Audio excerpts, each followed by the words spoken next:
Ebane, mpendwa mtazamaji na msikilizaji, endelea kusubscribe na kucomment na kushare link. Leo tupo na Traore, rais bora Afrika. Rais ambaye anawakumbuka wengi. Rais mwenye mvuto na anayekubalika na wengi. Huyu ndiye rais mwenye msimamo mkubwa Afrika na ulimwenguni kote. Akiwa amefuata nyayo za Thomas Sankara, Lumumba na Kwame Nkrumah. Huyu mwamba amekuwa tofauti na vijana wa leo, wale ambao wanaopenda starehe. Lakini Traore amekuwa rais bora zidi ya ubora Afrika.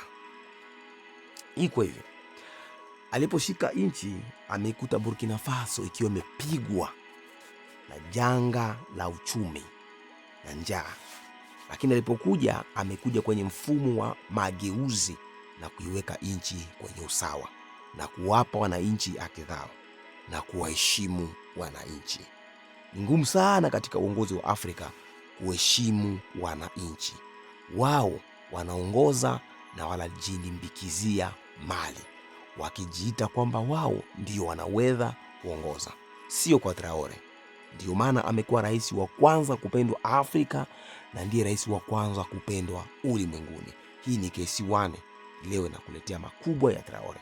Ameingiza trekta zinazoweza kufanya kazi ya barabara. Akaingiza trekta za mambo ya kilimo. Akaingiza miradi mbalimbali. Traore leo ameingiza gari mpya zile za kisasa za kuweza kukusanya damu nchi nzima. Traore ameamua kujenga maabara kubwa, hospital kubwa ambayo itawafanya wa Burkina Faso kutokwenda kutibiwa nje. Traore anakwenda kuwaweka wananchi wake katika usawa. Ametengenezwa mitungi ya gesi, viwanda vya kisasa, miradi mbalimbali ili tu wananchi wake wapate raha ile ambao wanakwenda kupata.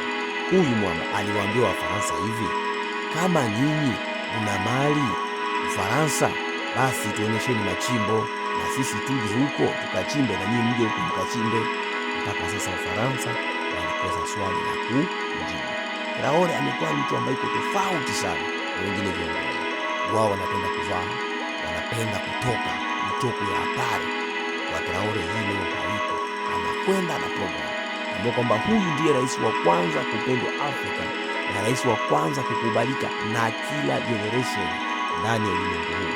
Rais wa maisha anaitwa kwa sasa, ambaye amekuja kama vile muujiza baada ya kutoka John Pombe Magufuli.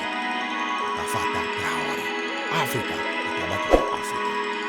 Subscribe na kucomment na kushare. KC1.